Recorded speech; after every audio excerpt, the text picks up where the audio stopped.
본문 2절 말씀은 천국은 마치 혼인잔치를 베푼 어떤 임금과 같아라고 말씀하고 있습니다. 천국은 잔치하는 곳입니다. 예수를 믿는다라고 하는 것은 바로 이 잔치의 기쁨만큼이나 풍성하고 즐거운 일입니다. 하나님께서 당신의 아들을 이 세상 가운데 보내시고 이 위대한 잔치를 베푸셨습니다. 그리고 잔치집과 같은 천국의 삶을 주십니다. 이 놀라운 삶 가운데로 우리를 초청하십니다. 자, 그런데 문제는 잔치집에 초대를 받은 사람들의 반응입니다. 그 반응은 세 가지가 있었는데 예수님 당시에도 이런 세 종류의 반응을 보인 사람들이 있었습니다. 첫째로는 일상적인 삶에 집착하는 사람들입니다. 그래서 가장 중요한 것을 외면했던 사람들입니다. 오늘 본문 4절 5절입니다. 다시 다른 종들을 보내며 이르되 청한 사람들에게 이르기를 내가 오찬을 준비하되 나의 소와 살찐 짐승을 잡고 모든 것을 갖추었으니 혼인잔치에 오소서 하라 하였더니 그들이 돌아보지도 않고 한 사람은 자기 밭으로 한 사람은 자기 사업하러 가고. 사람들이 밭을 돌보았다 혹은 아니면 사업을 하러 갔다라고 하는 것, 이 사실을 정지할 필요는 없습니다. 장사를 열심히 해야 합니다. 주님은 우리의 사업 그 자체를 정죄하지 않으십니다. 문제는 이 밭이나 사업 때문에 그보다도 더 중요한 관심, 그보다 더 중요한 사건을 잊고 있다라고 하는 것입니다. 성경은 일에 대해서 우리 그리스도인들이 성실할 것을 가르칩니다. 그러나 일상적인 삶에 대한 성실 때문에 창조주 하나님을 외면한다라고 한다면 그때부터 일에 대한 우리의 성실성이 우상이 될 수도 있습니다. 삶에 대한 지나친 집착 때문에, 삶에 대한 지나친 관심 때문에 그보다도 더 중요한 사실을 깨닫지 못한 것, 바로 이것이 문제입니다. 사실 이 임금은 종들을 한 번만, 심부름꾼을 한 번만 보낸 것이 아닙니다. 또 고대 근동 지역의 관습 또한 그렇습니다. 잔치 소식을 한 번만 전하는 것이 아닙니다. 먼저 잔치 소식을 보냅니다. 그리고 잔치가 다가오면 또 한 번 더 보내어서 약속을, 그리고 잔치를 한 번 더 일깨웁니다. 그렇다라고 한다면 이 사람들은 자기 자신의 스케줄을 조정할 수가 있었을 것입니다. 사실은 임금의 초청을 무시를 한 것이지요. 충분히 사업이다 혹은 아니면 들에서 일을 한다라고 하는 것 조정할 수 있었음에도 불구하고 외면해버리고 만 것입니다.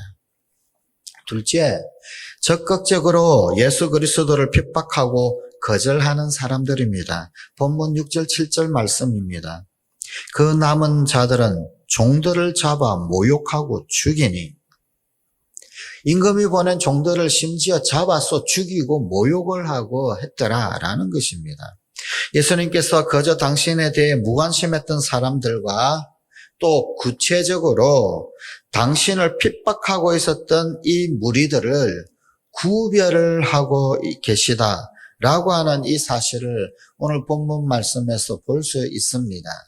단순히 무관심한 사람들, 예수님의 말씀을 듣지 않는 사람들, 천국 복음에 눈 감아버린 사람들, 심지어는 예수님을 핍박하는 사람들, 죽이고 때리고 멸시하는 그 사람들 구분을 하고 있으십니다. 구체적으로 예수 그리스도를 박해하고 핍박했던 사람들, 대적자들, 그들은 그 당시의 대제사장들과 바리새인들이었습니다. 자, 오늘 본문 말씀에 임금이 어떻게 했습니까? 노하여서 군대를 보내었습니다. 동네를 모조리 다 불살라 버렸습니다. 오늘 이 본문 6절, 7절의 이 사건은 사실 역사적으로 그대로 실현이 되었습니다. 드디어 예루살렘, 이 도시는 예수님을 십자가에 못 박기에 이릅니다. 그리고 예수를 전하고 예수의 그 복음을 전하던 모든 종들로 하여금 피를 흘리게 만들었습니다. 그로부터 약 한 40년이 지나고 난 주후 70년경 이 예루살렘 도성은 로마의 티투스 장군에 의하여서 돌 위에 돌 하나 남지 아니하고 무너져 버립니다. 도시 전체가 아예 불에 살라지게 됩니다. 유대인들을 로마와 전 세계로 끌고 가서 노예로 삼아 버렸습니다. 그런 피비린내 나는 살육의 전쟁이 주후 70년경 바로 이 예루살렘에서 있었습니다. 예수님께서는 하나님의 아들이신 당신을 거절하고 불신앙으로 가득 찼던 이 도시를 심판하실 수밖에 없었습니다. 셋째는 이방인들입니다. 이 이방인들이 본문 8절의 절정입니다. 오늘 8절부터 10절까지의 말씀입니다. 이에 종들에게 이르되 혼인잔치는 준비되었으나 청한 사람들은 합장하지 아니하니 내 거리 길에 가서 사람을 만나는 대로 혼인잔치에 청하여 오라 한대 종들이 길에 나가 악한 자나 선한 자나 만나는 대로 모두 데려오니 혼인잔치에 손님들이 가득한지라. 역사적으로 소위 선민이라고 불렸던 이스라엘 백성들, 그들에게 오신 메시아를 거절을 했습니다. 그리고 이 복음을 받아들이지를 않았습니다. 그래서 하나님은 마침내 이 복음을 이방인들에게 주라고 선언하십니다. 그래서 복음의 초청은 이제 유대인을 떠나서 이방인에게로 전파되기 시작했습니다. 그들이 천국의 초대가 된 것입니다. 그러나 이 이야기는 거기에서 끝나지 않습니다. 오늘 본문 11절에서 13절입니다. 임금이 손님들을 보러 들어올세 거기서 예복을 입지 않은 한 사람을 보고 이르되 친구여 어찌하여 예복을 입지 않고 여기 들어왔느냐 하니 그가 아무 말도 못하거늘 임금이 사원들에게 말하되 그 손발을 묶어 바깥 어두운 데 내 던지라. 거기서 슬피 울며 이를 갈게 되리라 하니라. 예복을 입지 않고 이 잔치 자리에 참석한 사람이 있었습니다. 그 당시에 중동을 중심으로 했던 나라들은 특별히 궁중 파티에서 그 문 앞에서 예복을 나누어 주었습니다. 그것이 예의요 법도였습니다. 자, 그런데 어떤 한 사람이 이 파티에 예복이 필요 없다. 나는 예복 입지 않는다. 그러면서 그냥 들어가 버렸습니다. 이 사람의 문제는 왕의 잔치 자리에 철저하게 자기 중심적인 생각을 하고 참석을 했다라는 것입니다. 당연히 왕이 임금이 내어준 그 옷, 그것 그냥 거절을 하고 자기가 좋아하는 옷, 자기 생각, 자기 마음대로, 자기 옳은 대로 옷을 입고 왔더라는 것입니다. 그 궁중의 법칙대로 예복을 받아 입을 때 그들은 이런 순서의 일을 해야만 할 것입니다. 먼저 그들은 자기의 혼옷을 벗어야 합니다. 이것이 회개입니다. 왕자를 기쁘게 할 목적과 의도를 가지고 참석했다라고 한다면 이제 마땅히 왕이 보내준 새 옷을 입어야만 합니다.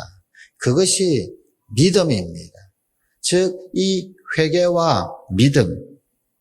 천국잔치에 들어가려면 내 과거의 삶의 방법과 생각을 청산하고 하나님이 원하시는 방법대로 옷을 입어야 합니다.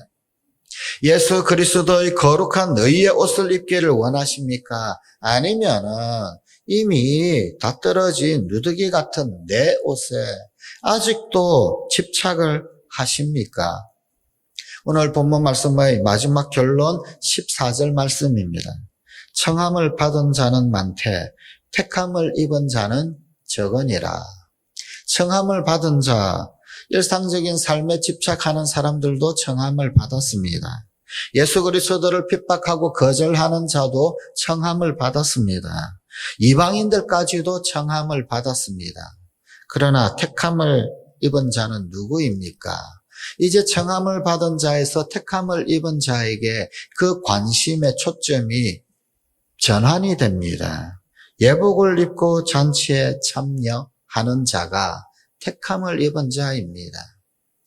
일상적인 삶에 집착하는 자도 좋습니다.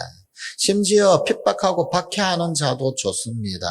혹 이방인 그래도 좋습니다. 문제는 예복을 입고 잔치에 참여하는 자. 나의 누더기 같은 옷을 벗어버리고 왕께서 보내어 주신 그 예복을 입고 그 잔치에 참여하느냐. 그것이 중요합니다. 기도하십시다.